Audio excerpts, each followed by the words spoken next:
Welcome to Land Academy. I'm Jack Butala. I'm Jill DeWit. We show you how to buy real estate for half of what it's worth. And sell it on the internet really fast. We are Jack and Jill, and this is the Jack and Jill Show 2.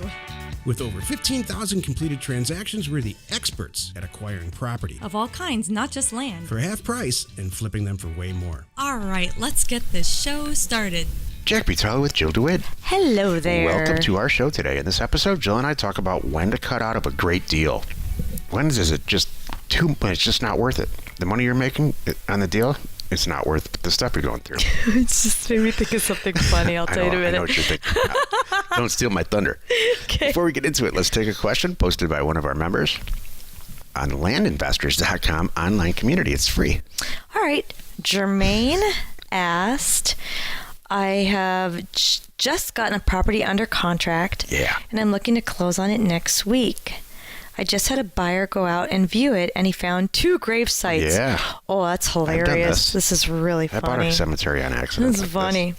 The property is 10.93 acres, and the grave spot is small and only takes up a very tiny portion of the land. Have you ever come across something like this? Does it affect the marketability and sale of the property? Yeah. Well, it depends on who you're selling it to. I wonder if they're legal graves, first of all. Yeah. This is no laughing matter. Is this an Italian mafia thing going on? Is this Native American land? I mean, you got to be careful about some of this stuff. Did you say he bought it? Oh, it's under contract. So a buyer went out to look at it. You know, I honestly hate to call the police for any reason. Truly, that's just a personal thing. But yeah, that might be appropriate. I think that it's probably. I would. Well, number one, how old are these grave sites? Is it like Wild West days, and there's rocks and a stick? Or is it a joke? And it's or is it real? There's there's no way to answer. Really find the answers to these questions in this format. That's very, very interesting. That's something to be very concerned about. The cemetery that I bought on accident, I donated to the city. Mm-hmm. It was a part of a huge deal, and I didn't do the due diligence that I should have on the deal. I have a question. Well, here's one thought too. I don't know if this is possible. Okay, it's almost 11 acres. What if these grave sites are in one corner portion of it? Could I, theoretically rewrite the description and get the county involved and take that piece out of the property and, like you just said, and then donate it to the proper authorities or a church, a nonprofit group that doesn't have to pay real estate taxes on it, something like that, and they'll care for it, right? And maybe it's going to be, maybe there's more there too. If you didn't know this, listeners, nonprofits like hospitals and churches and stuff, they don't pay taxes on real estate at all. They're exempt if you have a legitimate 501c3. So with this, Jill, I would subdivide it and get it out of the deal. If the deal still makes financial sense, and it belongs to somebody. Get it to the right person. Can I say something too? This is one of the things that might tie into our topic today too. Yeah, this might be when to cut out of a great deal. Exactly. Perfect, Jill. Thank you. There's your segue. Yeah. If you have a question or you want to be on the show, reach out to either one of us on landinvestors.com. Today's topic, what Jill just said. When do you cut out of a great deal? Well, when you find 2 grave sites. I mean, so my whole point, and this is the takeaway from the show, my whole point is sit down with yourself or whoever is important in your life and say, how much is enough? Mm-hmm. Right? We all have lines that we won't cross in our lives with certain stuff. Like there's certain stuff that you're going to accept from your wife, and there's certain stuff that's just over the line, and vice versa. Or your employees. Or your kids or whatever. Yeah. It's the same way here. If somebody, I'll tell you personally, if I have to talk to somebody, whether they're a buyer or seller, on the phone, if you're listening to the show, you already know this, more than 3 times, I'm terminating the deal because now I'm babysitting. Fortunately, we have people doing that for us now. Mm-hmm. But you're right. Okay, so that's one of them. How too much talking. I wrote that down too, and I love that. If you're talking, too many people are dead, and you're trying to resurrect this deal, that's the thing for me. Then I'll walk away from that. Too much deal. work. It's too much work. That's true. I've had some of those. I'm like, all right. You learn after the first one. It might take one or two when you go, oh shoot, every time I come up in this situation, I end up spending 2 days on it, because that can really happen. All right, 2 days, 16 hours trying to solve some problems that you may or may not solve, versus you could have done 4 deals, 4 easy ones in that time. I'm like, that for me, that's a cutout of the situation. You should send out so much mail that you're opening envelopes every day, especially if you have a service like Jill Live, which isn't active yet, where you're not answering your phone. And you're getting so many signed letters back that you can say, once you run into one of these problems, you just say, you know what, I don't want to do this deal. It's too hard. Mm-hmm. Or it's going to be too time consuming. I'm just going to open up another letter. And I know that another one's going to come around tomorrow anyway. That's exactly what I wrote down. There's another deal. Another deal next week. Always. It is. There's always another deal if you do this right. Right. Another one that to cut out of a great deal is when you find yourself negotiating with yourself. That happens sometimes. You're so excited about a property that you end up, upping the deal. You don't even let the person, Yeah, here's what you never want to do, and we should do a whole show on this. Mm-hmm. When you send a letter for $4,000, let's say for a property, and the seller calls back and says, $4,000 isn't going to do it. Why don't you just make me another offer? Okay, stop right there. Now you're negotiating with yourself. Mm-hmm. They have to come back with another number. Mm-hmm. There's just all there is to it. Mm-hmm. And you need to know if they're in the ballpark or not. Yeah. They might say 20, and then it's like, hang up. 55. Well, have a nice day. Yeah. And that's it. That's right. So that's it. Yeah, you're not going to, by the time you back and forth it forever, it's not. Let's use your example. Let's say, you know what, let's play a game, Jill. Okay. Tell me if you would do this or not. Okay. If it's too much. You send a letter out for $4,000. Uh-huh. The guy calls back and says, that's not going to do it. I will take 20. And you know the property's worth 50. Do you do the deal or not? Do I have the budget? You have the budget. You have unlimited budget. I know it's worth 50? You know it's worth 50. Okay, but wait. I'm not going to double my money. I'm going to double my money at 40, and I might do the deal. Because there have been times, especially when I'm new, I might have mispriced this, everybody. Right. So that's not crazy. Okay. Let's just say I'm not that seasoned, and everything else I can find online is selling for 50 and 60. Yeah. I might do it for 20, and then I might get out for 30 and run. But I'm going to do it really fast. Well, you know what? That's a reasonable thing, because I'm not going to, you got to be smart about this. You don't want to go in over your head, and don't want to spend especially when you're new, you don't want to spend all your acquisition funds on one property. I have a bunch of them ready. Okay, ready?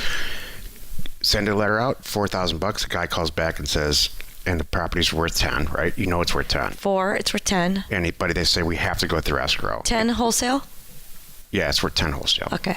And we have to go through escrow, and my Aunt Nenny is a escrow agent in XYZ Main Street. Do you do the deal or not? I kind of like that one. And you have to pay for it, all of it, the $1,000 escrow fee.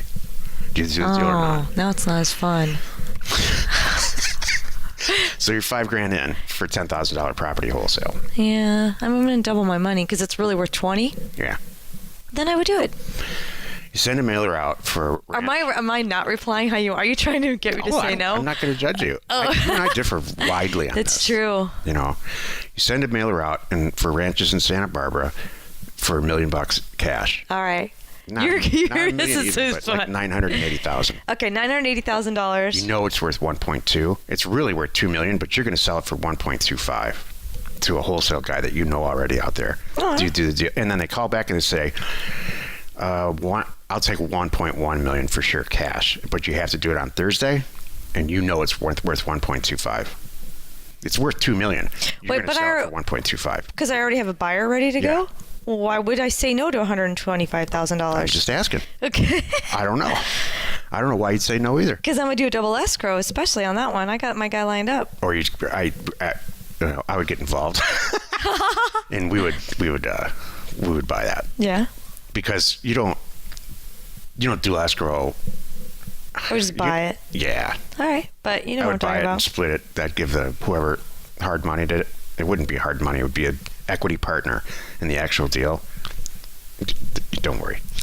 Do you want me to ask you one now? Okay, I'm like, you keep, all right. I say no a lot now. You do say no. Okay, here's how Jack rolls. Okay. Jack, you sent out an offer for... It's already taking too long. And this is the first conversation, so we can't talk 2 more times. Oh, no. Dude, $8,000. It's worth 20. Done. The guy comes back, he wants 12. I probably wouldn't do it. I would do it for 10. Huh? Well, now you're negotiating with yourself. Just kidding. Oh, if he comes back at 12 and I say 10 and that's it, and he comes back at 11, I say no. Yeah. And you know what? That's a good point. And I have done that. I have said, this is it. And here's my thing. And I want everybody to know this because it really is true and it works. I have told so many times. Good advice. I had a guy, I was at 1,000. And I think I upped it to 1,500, maybe even 2,000. He was at 10. Mm-hmm. And I'm like, no. I just said, I appreciate where you're coming from. I just have to walk. And I haven't talked about this in a while. Yeah. And I I really think maybe hold on a moment. I think I kept it at 1,000 because it was a 10-to-1 ratio there. Uh-huh. Like I wanted to pay 1,000, he wanted 10,000. There's nowhere we're going to meet in there, and I'm like, this isn't going to work. So, and the guy, I said, look, I understand where you're coming from. I know you're going to list it with a realtor. Blah blah blah blah. I said, hey, I mean, if you change your mind in 30 days, I mean, my offer still stands. Let me know. And he came back and called me a month later. Said, I'll take your 1,000. Yeah, because, and that's, I was just going to say, you should have a bunch of, they're all memorized, but a bunch of canned responses that I say to sellers all the time. One of them is, okay, then call me in 6 months when it's not for sale. I mean, when you haven't sold it, because you're not going to sell it to anybody else. I come at it differently, and that's so interesting because I'm really nice about it. I'm like, well, I wish you all the best. Seriously. The door's open. If you change your mind, just let me know. Right. And so it seems a little less snotty to me. I don't mean to be snotty. I just want to get some deals done. No, I know, because you're looking at it different. What? Neither one of us do this anymore anyway. You're so matter-of-fact about it, and you're right, and I get it. So, and I know that works for a lot of people. And right. I just talk differently, and that's it. But we're saying the same thing. So back to the topic, it's a very personal choice, and it depends on where you are in your career. You have an acquisition criteria, right? You're not going to do. In the beginning, you pretty much will buy anything as long as it's a great deal, and you can double it. But once you start to have some experience, at some point, maybe your threshold of profit margin is, let's say, 10 grand. Mm-hmm. For us, it's 10,000 on houses and 100,000 on land deals now. Mm-hmm. Have the same thing about when enough's enough. Right. Make yourself a set of rules. Exactly. What you don't want to do is do it on the fly and wait and see and feel it. Exactly. Feeling it's not good. No. Even if you're a woman. I don't know. Too much talking. I don't know. I'm cutting out of this deal. I don't know. Let's see how it makes me feel. Jack, that makes me feel good. Jack. I want that cashmere sweater. I took that offer because I just like them. Oh, this car feels nice. Men don't feel anything? Yeah, no kid. Yeah, I'm very aware of that. Join us in another episode where Jill kicks me in the shins again. Oh, boy. And Jack pushes all Jill's buttons. To get just about anything you want. We use it every day to buy property for half of what it's worth and sell it immediately. You are not alone in your real estate ambition. Dude. That was a good show. Yes. I like the game philosophy show part of it. Oh, yeah. Would you do this deal? Let's make a deal. We should do a show called Let's Make a Deal. That would be kind of great. What is it? What's that.com we just got? Land Shark. Wait. Property? Shark Land. No. Oh my gosh. Land Tank. That's it. There's so many things in coming down the pipeline. I can't even remember what they all are. Information and inspiration to buy undervalued property. We are Jack and Jill, and this was the Cash Flow from Land Show. We are the experts at acquiring property of all kinds, not just land, for half price, just so we can flip it for way more. And really fast. Thanks for listening. You are not alone in your real estate ambition.